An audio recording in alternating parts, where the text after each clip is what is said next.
Hello and welcome to So You Think You're Awake, the show about life transformation through dream interpretation. I'm Michael Sheridan. On this show, through analysing your dreams, I reveal your potential and the obstacles in life that hold you back. I'm very specific. I tell you the superpowers you have, what makes you magnificent, and the bumps in life that you need to overcome. These bumps are not in the way, they are the way. To get your dream analysed on my show, go to dream-analysis.com, fill in the form there, and I take it from there. You just then sit back, get a drink and listen to the show and see what your dream is telling you. If you want to play along, you can download my dictionary on my website, dream-analysis.com, and use that to try to figure out what your dream is about before I tell you on the show. Always fun to do. And a lot of people write all the time saying how amazing the dictionary is for them, the amount of things they've figured out about themselves from their dreams. So that's always very good. I am running my signature course starting this Sunday. I haven't mentioned it on the show or even notified people on my email list, but I mention it now because there are always people who wish they had heard about it, and people who joined the course after the first week because they were on the fence. So this is your warning. It starts on Sunday, 9 a.m. for about 8 weeks. And the idea to mention it came from an email I got from Frida. She asked me, what would be the most benefit for me choosing this course over cutting the ties that bind, would you say? And the answer is the course is far superior. On the course, you get all your dreams interpreted so you know what all your skills are and how they work in harmony. All your health issues, including warnings of health issues, any relationship advice your dreams reveal plus more, any career advice that your dreams reveal plus more. And you get an extensive course that covers all aspects of dream interpretation that is yours to access forever. The group meeting, so how it works is there's a group call once a week, and there's also personal sessions once every week. And there's other things as well. There's other bonuses where you get healings with other people as well. You get a trans-channel reading with Elizabeth Rose. You get a healing session with Anne Tucker. And anyone who's ever done either of those parts of my course become fans of both Elizabeth and Anne. But the group meetings are where you get to ask me anything. And they're a big reason for the shift in perspective that only happens on the course. And all of these things are timed to dovetail into each other at the right time to keep enhancing your transformation. And then plus you get the Cutting the Ties package where I work with you until your biggest trauma is healed. And that's what, that was my answer to Frida. I also said it's okay to miss one or two group sessions as long as you don't miss the one-to-ones. And then for comparison, in the Cutting the Ties standalone package that I do work with you to heal your biggest trauma. But to do that, I scan your dreams for ones that comment on that trauma and I skip other ones because they're not relevant for that purpose. It definitely gives the healing, but it doesn't cause the big transformation that the course does because it's not designed for that, not for your dream. So now we're going to move on to a caller. Yay! So my friend Kim, who told me to change the name of the show to So Whose Dream Is This Anyway, said you must also have callers on the show. Everybody wants callers, Michael. They want callers. So I was like, okay, I will do it, master. And so now we have April Angel and Bruce Klein. April is a teacher on my mentorship class. She teaches people on that class how to interpret dreams just like I interpret them. Thank you for joining us, both of you. Pleasure. And April, she used a dream yesterday. I didn't know whose dream it was. Turned out it was Bruce's. And so after she analyzed it and said what it means, she said, by the way, this is Bruce, because you know the dreamer. And she's going to go over, I've asked April, would she go over that particular dream on the show today? And it'll make it more interesting. And we'll see if Kim was right. You can let me know. So here we go. This is the dream. We're looking at it on the screen. If you're on YouTube, you can see it. And April's going to talk it. So you want to talk us through it since you're the one that analyzed it, April? Sure. I'll just read the dream first. I'm at Whole Foods. Ann Tucker is having some event there. There is a break between sessions. Everyone else is gone, and it is just Ann and I in the aisle. We seem to be waiting for everyone to return. She pulls out a deck of cards. We are both lying on our stomachs, facing each other. She begins shuffling the deck like she is doing a reading. She flips over some cards, but never says what they are. I ask her what she does if she ever gets a really bad card for anyone. Just then, she turns over a card for me that seems bad. She says nothing. She then hands me the deck, except for some cards that she kept that were part of her reading. I tell her that I don't really do cards, and she asks with surprise, "Aren't you a licensed card broker?" I tell her no, and she asks me to try. I begin to shuffle, but the cards go everywhere. She seems perturbed by the fact that I am so awkward with the cards. All right. Okay, And so you analyzed it and you just summarized it. Do you want to do that as well? yeah, I can. Well, immediately what stands out is that I know Ann Tucker, and she's a channel, and she's a prophet, and she's a healer. And so she represents all of those gifts, and she's also a guide in the stream. So I immediately know that this is going to be about Bruce's gifts because he has those gifts. And then I see the fact that, he's having a hard time with these cards, and like she's not telling him what the bad cards mean. So immediately I'm like, okay, Bruce isn't comfortable telling people bad news. He's got these gifts. He's a prophet. He's a channel, and he's meant to use those in service to people, but he has a really hard time giving them bad information or anything that would make them panic or feel uncomfortable. Hey, Bruce, do So you like what immediately she's I saying knew that about you? much. That's totally accurate, because I do not like to give people bad news whatsoever. So why are you in the prophet business then? I only give them good prophecies then. Come to me if you want the good news. That's funny. Yeah. So the dream says that you only like to give the good news because, well, I don't know. I'm going to go out of order, I guess. You can do the builds, and it'll all come out in order. Okay. So what's the next? Okay. So Ann Tucker, Isle, and doing a reading. That was all about Bruce giving people readings. And so the deck of cards is about, you often hear people say, "What's in the cards for me?" Or like, "The deck is stacked against me." That's about fate and what people's fate is, or what they feel their fate is. And you could also think of it as karma, like what has been planned for me in this life to experience. So I think of it as karma, and it's basically the same thing. So the deck of cards represents his ability to have that information about people. But he never says what they are. He says nothing. And the cards that seem bad anyway, which we've already discussed.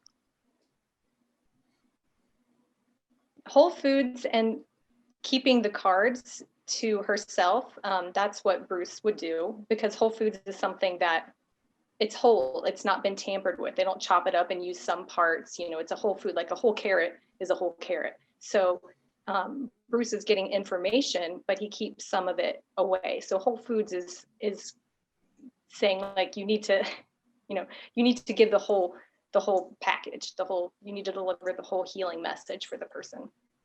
So Bruce, your guides probably have a cramp in their finger from wagging it at you. I reckon. They're trying to slap me across the face, I think, right now. So Anne is a guide, so she asks him to try. So in the dream, she's asking him to try, but in reality, Bruce's guides are also asking him to try giving these readings to people and not hold back information. So he does try. He begins to shuffle the cards, but they go everywhere. So that's basically not being able to control what's coming out during the reading, not being able to control. The cards are going everywhere. Like, you can't. There's no way for him to only focus on getting good information from people. If he's channeling, he's going to get whatever they need, and some of it could be bad news or helpful news that seems bad or that might make them panic a little bit, could be.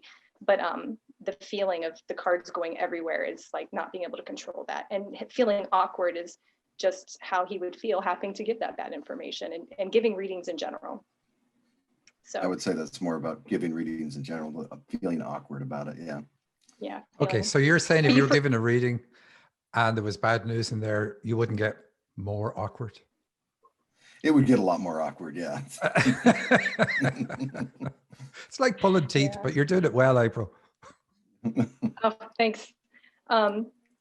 So then the part where it says there's a break between sessions and they're doing this while they're waiting for everyone to return, that channeling or getting the information about that part of the dream, it's kind of, I refer to it as like jazz. It's finding the note that's not being played. So there's a break, nobody's around. So what's not being said is that, or waiting for everyone to return rather, what's not being said is that there's nobody around. So when you sit with that information, it's like, okay, he channels, but he doesn't do it with other people or when other people are around.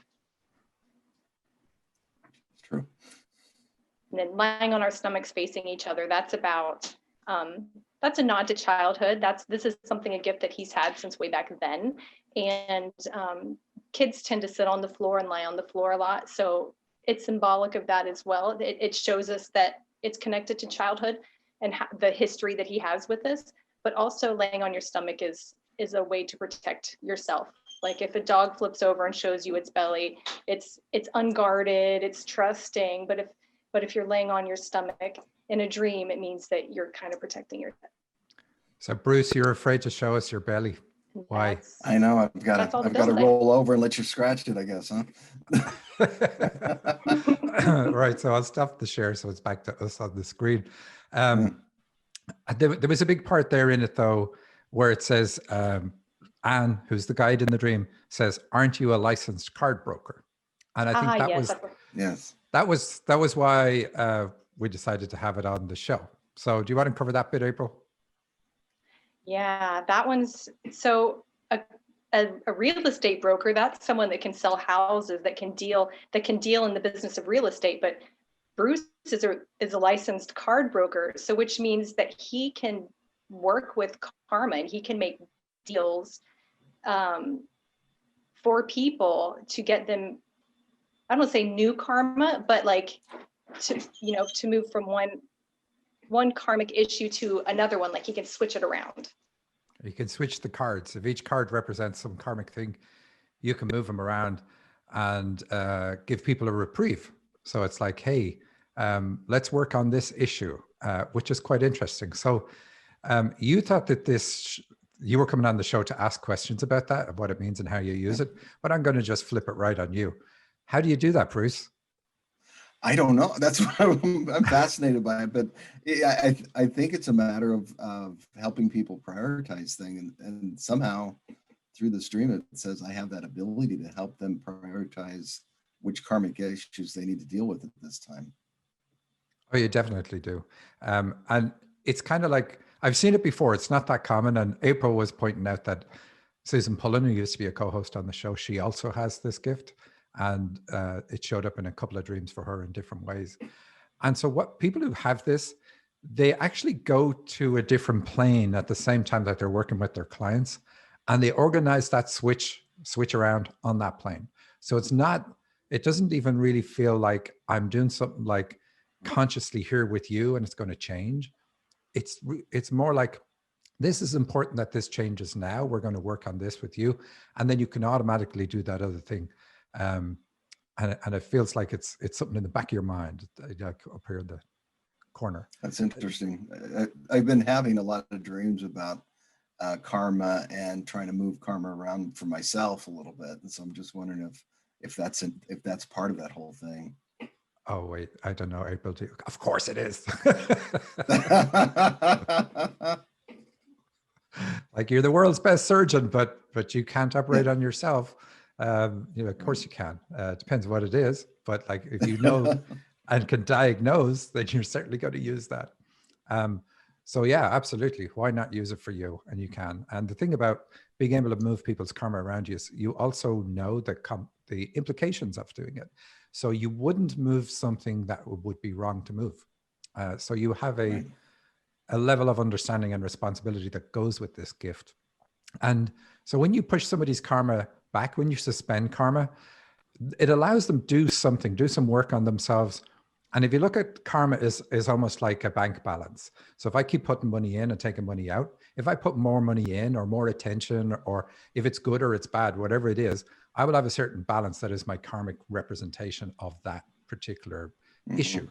Um, but if I work on myself and then I start getting that balanced correctly, then I won't be there won't be a deficit in my bank, and I won't have to incur any karma as a result. So you can suspend the karma, help them work on an issue, and then when the karmic event happens, and it will always happen, it doesn't have to be a big explosive event. It doesn't have to be like a car crash event.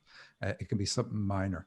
And it's always interesting when karma happens, they call it, it's like a waveform, but when it happens in your life, um, it's your reaction at that time to that event decides whether it's going to happen again at that moment in time. So this is really important. You can't say, oh, I'm going to have this terrible reaction, and then 2 days later, I'm going to be over it, and I'm going to say, now it won't happen to me again. It does. You have to be ready to be like, oh, fiddle dee dee, this isn't bothering me whatsoever. But you can't fake it. You can't fake it. But anyway, your ability then to suspend people's karma is because you're able to work with people to help them deal with issues so that when the karmic event does happen, they're prepared. That's really cool, Bruce, because you can tell them in advance. You're like, this is going to happen, but don't freak out. Like, be cool as a cucumber, or, you know, or just look at it this way. When it's happening, focus on patience or whatever. Or it could also be, let's try this first to help you, to help set you up for what's coming later. What, or you're going to lose all your money in the stock market, but it's not all bad. You could give it to me so you feel good. I'll hold on to it for you. I'll share it with my I have to talk about this. The idea of you being a prophet, not with the FIT spelling, not the American spelling. How does that go against the grain for you, given your history of religion?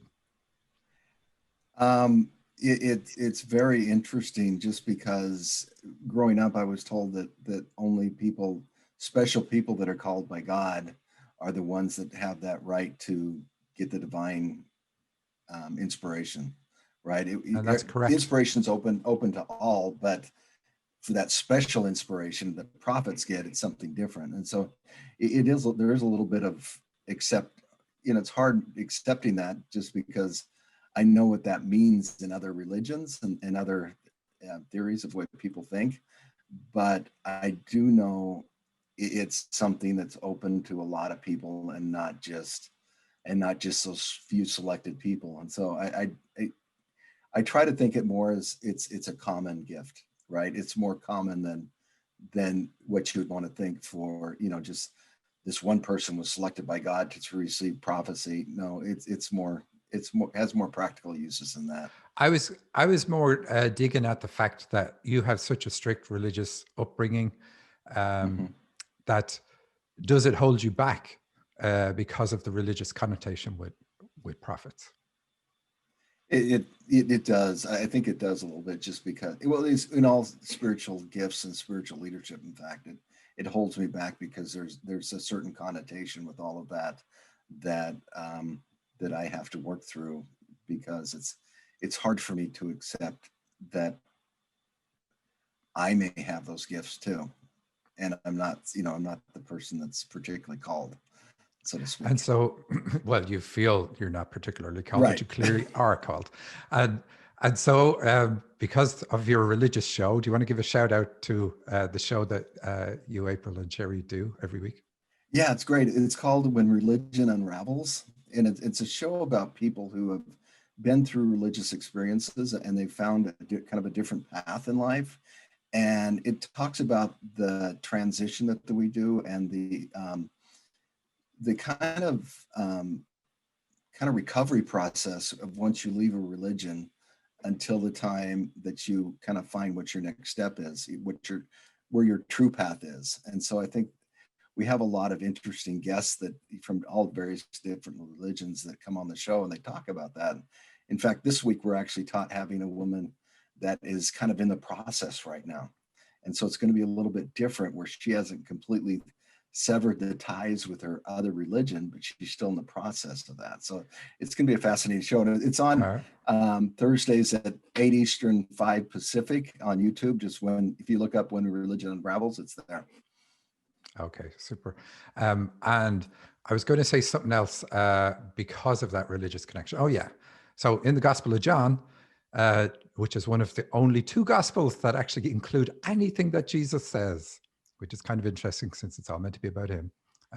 In the Gospel of John, Jesus says that many people have the same abilities he has, and many people have them even stronger than he has. So it's kind of funny how religions then say, no, only Jesus or only certain people have it, when the man himself said, look, this is a lot of people have a lot of gifts.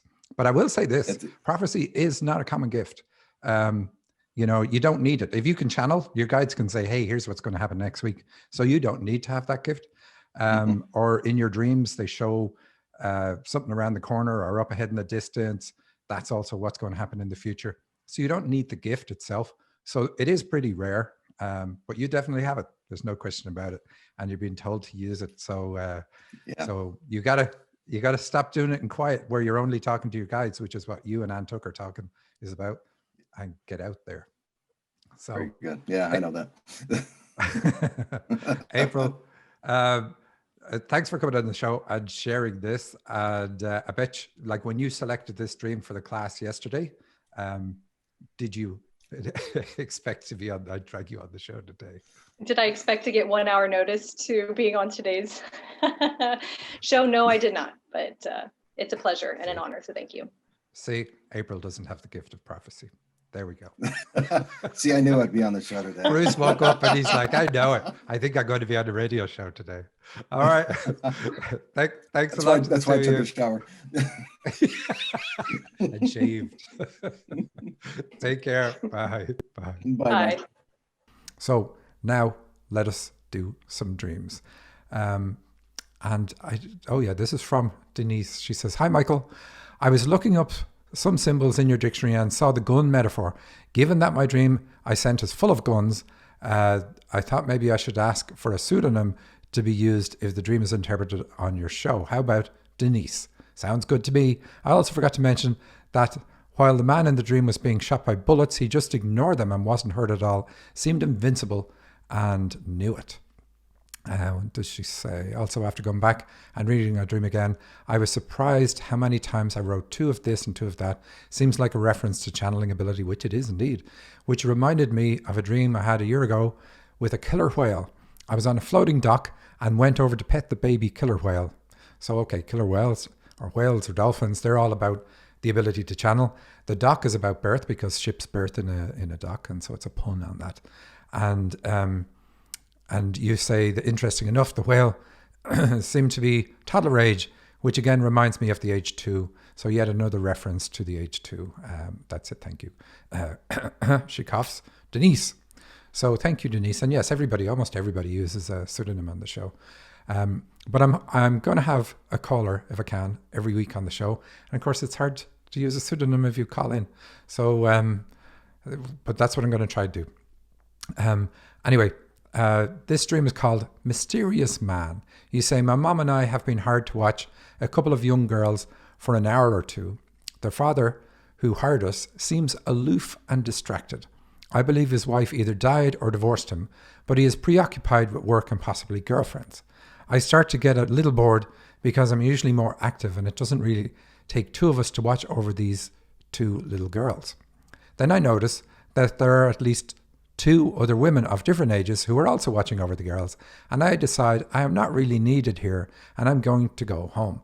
At this point, I realize there are men hired by the father who is guarding all of us with guns, but it doesn't feel protective. It feels oppressive, as if we are not free to come and go. I decide I'm leaving and I head for the parking lot where my car should be. Okay, so that's the first part of the dream. So just to rewind it a little bit, what stands out in there? Of course, it's about childhood because we have the couple of young girls. We know the dreamer came as a channel because we know that from our other dream. So the 2s are going to be important. Channels just litter their dreams with 2 because it's all about 2-way communication. But the dream also brings her back to that age, or a young age anyway, just like the previous dream. The doc brings her back to a young age. And what stands out here is, she says, her words from the dream, I am not really needed. And that's what Denise thinks, that she's, or thought at the start of her life, that she's not really needed. And that's the problem she has to overcome. And then we have all these guards. So it says that because you felt you weren't needed, you adopted a male approach to life, and you have a guard up to keep people at a distance, to protect yourself. So it's all about you. The men are all about you. And mom is the one that shows up in the dream. So even though it seems like, hey, this will be a dad thing, it's not. It's a mom thing. And it's all about not getting the attention, not getting the love. And it's not that mom didn't give you those things, but you felt you didn't get it, and or the way you needed it. So that's what the dream is about. So let's have a look at it a little bit more. There are men everywhere with guns milling around all over the neighborhood. I end up at a makeshift table in the parking lot with one of the men saying he doesn't have an ID for me, and apparently I needed one to get to my car, but I know that is BS. Okay, so ID is always good in a dream. You're meant to have the ID. That's about knowing who you are. So who are you? And you can't produce it and say, this is who I am. Now he's saying that he's the one that doesn't have it, but it's still, you're everybody in the dream. And it's a makeshift table. So tables are about what's on the table for you. So this is something that you need to do in order to achieve what you need to achieve in life. And that's what cars let us do. Cars let us get to where we need to go. And you're being blocked from the car because you don't have this ID.